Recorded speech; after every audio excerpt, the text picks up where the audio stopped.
Yes, he's quite big actually. Hold him up there. Hold him up there. To the camera there. You are listening to The Morning Show with Kathryn Thomas on Dublin's Q102. I am excited, but I'm also slightly terrified, as I always am with my next guest when he lands into studio, because he has been messing with our brains for about 25 years and he is not done yet. Keith Barry, good morning. Good morning. Thanks for having me. It's been a while. It has been a while.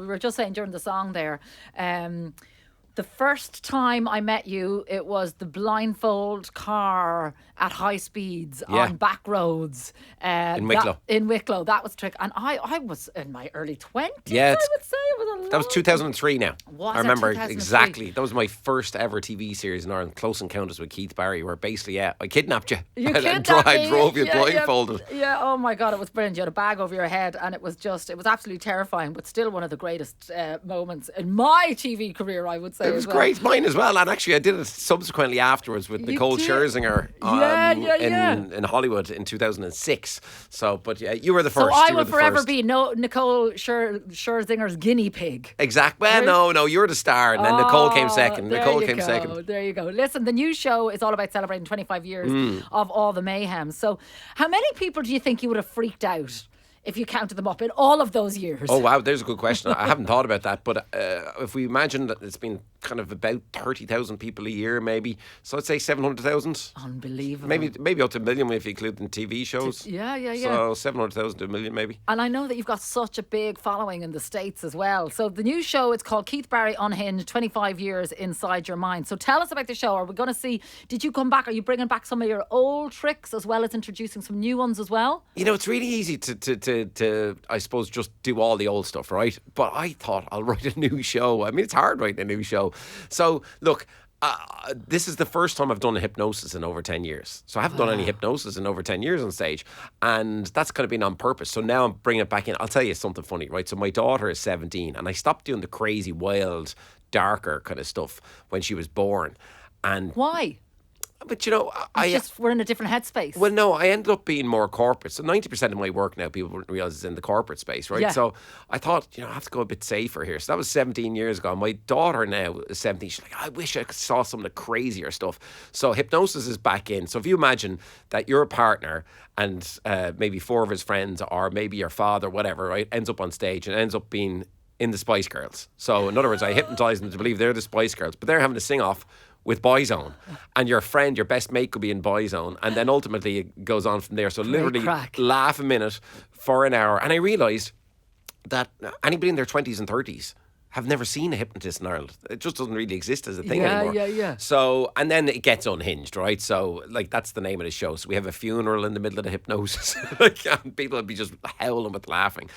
So that's the hypnosis aspect, and I am bringing back the darker elements of things, but different than what I've done before, right? So I'm doing a seance, and to make it different, I believe I'm the only person in the world, and I can say this with laughter and with jest, because my dad passed away January this year. My dad had a real dark, thank you, but I was really close to him. Like, I was his best mate. We used to go on wild adventures together, but ultimately he had a very dark, twisted sense of humour, and he loved the Dark Side show, which is a show that I did about 17 years ago, and that involved a certain element of a seance. And he said to me, like, literally 3 days before he passed away, January this year, he went, Keith, bring me on tour. And I said, but Dad, we know where you're at now. We know you don't have long. Yeah, no, I don't mean that, you idiot.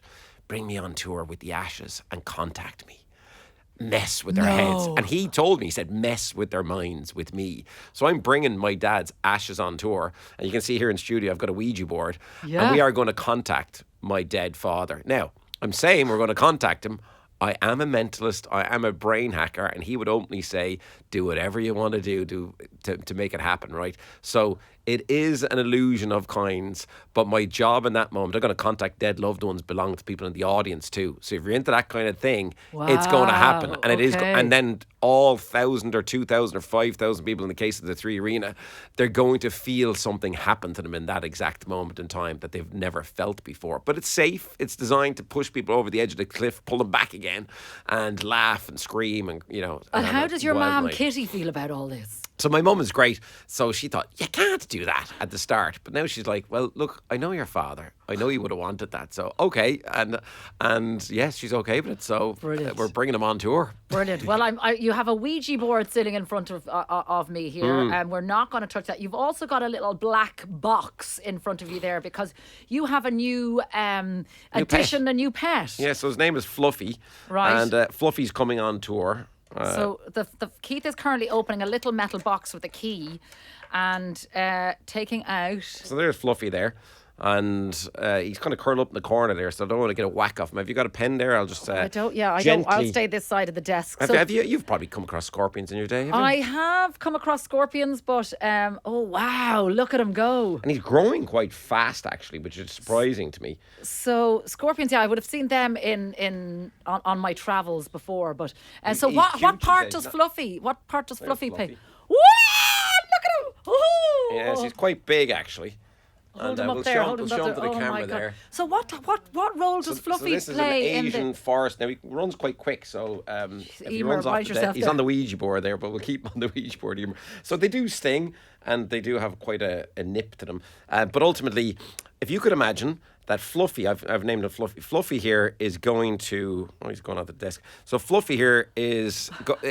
I don't want to give too much away, but if you can imagine, it involves my mouth, gaffer tape, a Rubik's Cube, and somebody slapping me in the face with Fluffy potentially in my mouth as well. Okay, and gotta be seen to be believed. And it's very hard to rehearse these things. And actually, he's growing quite fast. I can't believe the speed that he's growing. Big. Now keep him over that side. Does he smell?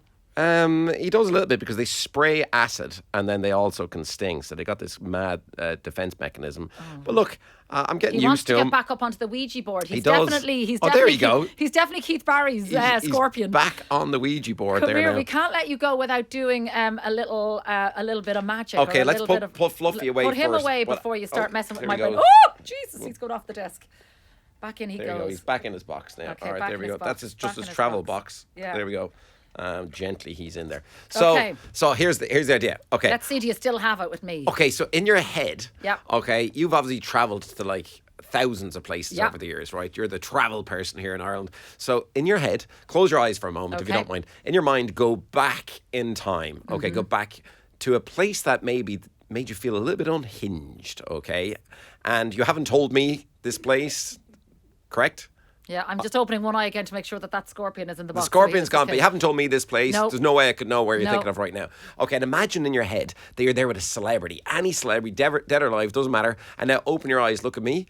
Okay, now, look, this is really hard right now, but I'm going to go for it anyway. So in your mind, just focus on the place for me for a second. Imagine a globe between us, and imagine the globe is spinning around, and you just take a mark and you put an X on that spot. Interesting. It's almost like I'm sensing two words. I don't know why that would be, but it's almost like two places or two words or something. Okay, focus on the first, and I can tell by your reaction, that's correct. So focus on the first word, and in your head, think of how many letters in that first word. You only thought for a couple of seconds there, so that's 5. Good. Okay, and in your head, focus on a letter. I've got the worst poker face in the world. Focus on a letter around the middle of the word if you can. Don't say it, just think that was a T. No, that was either a U or a T. I'm not sure. Okay, look at me. Focus on, that was like a connection. It was like a lightning bolt coming from your mind to mine. I'm writing something down. I'll show it to your producer as well, just so I can't change. That's where I got. Okay, thousands of places you could have thought of anywhere. Where did you think of? Outer Mongolia. I got it bang on. Oh, Keith! But go back to the celebrity. Go back to the celebrity in your head. Just imagine right now I'm becoming that celebrity. Don't say it, just think it. Imagine I'm becoming that. Can you think of anything else? Or can you think of everything else? All those weird thoughts that are happening in my mind? And there's a lot of stuff inside that head of Kathryn Thomas, I can tell you, that I can't reveal on the radio. That is mental. Imagine I'm becoming this celebrity. Yeah. Don't say it, just think it. And imagine, okay, I just became an older generation male. I'm sensing that you could have thought of anybody now, right? You could have thought of Elvis or Marilyn Monroe. Oh my God, I just became Michael Palin. Yes! What the hell? Outer Mongolian Michael Palin. And Fluffy's over there underneath you. Stop it, Jesus. You are brilliant. You have still got it, my friend. Absolutely amazing. So the show is in Dublin's 3 Arena on the 7th of February. That's the big gig. But you were all over the country with the show before that. All over the country, but there is a special moment in the 3 Arena that won't happen anywhere else. So really excited about that. That'll be the biggest audience I've ever played to as well. So all over the country, all the dates are up on keithbarry.com. And yeah. I'll see you there. I will definitely be there for sure. Me and Michael Palin. Yeah. Which I still am in shock over that. What are your favourite tricks to perform? Do you know, I'm kind of excited to get back to doing hypnosis again because it's real magic. Like, and for the skeptics out there listening, I encourage the skeptics up on stage. There's nothing better than to see a skeptic being a skeptic, and then 10 seconds later, he's in Boyzone and he's been Ronan Keating. And no offense, Ronan, I love you, but as cheesy as it can possibly get, and he's rolling his R's and he's on the roller coaster or whatever way he sings it, and yeah, so I love the skeptics, and I want the skeptics to come along because they're the easiest to hypnotise, believe it or not. Love it. All right, Keith Barry, always a pleasure. Thanks for joining us in the Thanks Morning for Show having me. studio this morning.